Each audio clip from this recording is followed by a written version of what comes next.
Las pesadillas de Mary Shelley. En una noche oscura y tormentosa, Mary Shelley, la renombrada escritora y autora de Frankenstein, yacía con temor e inquieta en su cama.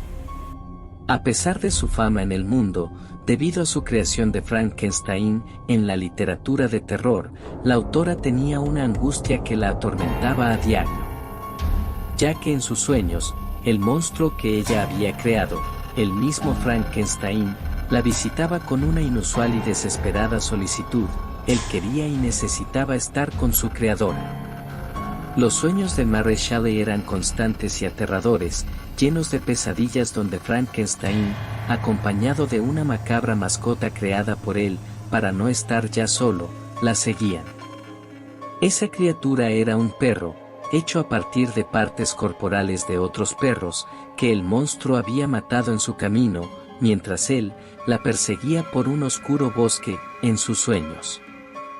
El perro deformado y malhumorado, daba miedo incluso en la imaginación de escritora de terror, debido a lo terriblemente feo y violento que era. Juntos, el monstruo y su espeluznante compañero de cuatro patas, destruían todo lo que encontraban a su paso para buscar y encortar a Mary Shelley, en sus pesadillas. Para ella era terrible, ya que en esos sueños y pesadillas, ella había visto morir a cada uno de sus amigos y familiares, quienes habían caído ante la furia del monstruo, al tratar de defenderla. Un monstruo, que ella misma había creado y que tanta fama le ha dado, lo que atormentaba mucho más, el espíritu de la escritora. Una noche, Mary Shelley se despertó de una pesadilla, sudando y llena de pánico. Ella encendió una lámpara junto a su cama y, para su horror, vio la sombra de un hombre y un perro deformados. Vio como la sombra del hombre estaba extendiendo una mano hacia ella, en un intento de tocarla, lo que le parecía aterrador. En medio de una crisis de pánico, con las sábanas tomadas con fuerza temblorosa a la altura de su cuello, ella apenas podía respirar, pero cuando tuvo un mínimo de control de sí misma, gritó y lo hizo con mucha fuerza y de una manera tan desgarradora, que su grito de terror fue tan fuerte y devastador, que hizo que todos los habitantes de la casa corrieran a su habitación, llenos de angustia para ayudarla. Después de que sus parientes vieran que el enorme grito fue parte de una pesadilla, se tranquilizaron y después de atenderla, se fueron retirando de la habitación, quedándose con Mary Shelley, solamente su prima Susana, que era una de sus mejores amigas y una de las personas con las que compartía sus pensamientos e ideas antes de plasmarlas en papel. Ella le contó a Susana sus sueños y su último incidente de esa noche.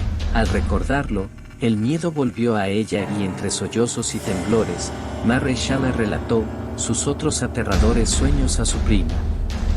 Mientras le contaba sus pesadillas, Susana comenzó a hacer algunas bromas sobre las muertes espantosas que Mary le relataba de algunos de sus conocidos, en especial la de Juan, un conocido de ambas que estaba tratando de enamorar a Susana y venía de fracaso en fracaso ante el desinterés de ella.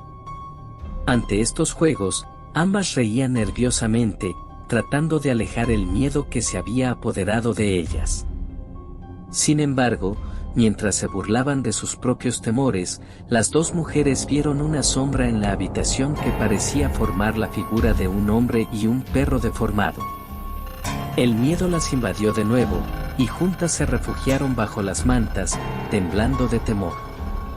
Ellas sentían como el terror las abrazaba, sin darles un minuto de descanso, sentían la respiración del perro y el jadeo del monstruo, y así comprendieron que los horrores de la obra de Frankenstein, por Mary Shelley creada, habían cobrado vida y estaban decididos a perseguirlas en la vida real.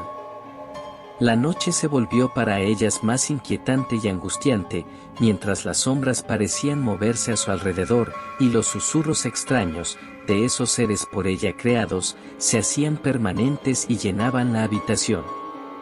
Esto hizo que las dos mujeres se abrazaran y pidieran a Dios el fin de la pesadilla que estaban viviendo, rogando una tras otra por la llegada de la luz del día, para que así ella las liberará de las sombras y pesadillas que amenazaban sus vidas.